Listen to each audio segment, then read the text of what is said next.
त्र्यंबकं यजामहे सुगंधिं पुष्टिवर्धनम् उर्वारुकमिव बन्धनात् मृत्युर्मुक्षीयमामृतात् बाबा धवळेश्वराय नमः।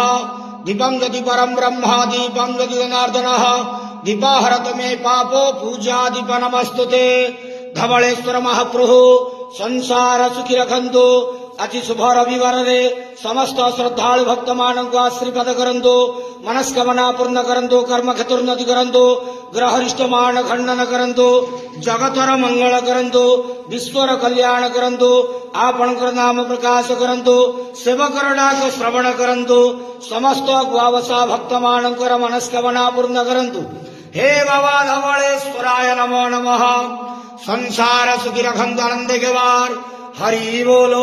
आज शुभ रविवार रे समस्त श्रद्धालु भक्त मानक आशीर्वाद करंतु आनंद गेवार हरि बोलो। बाबा धवळेश्वराय नमो नमः।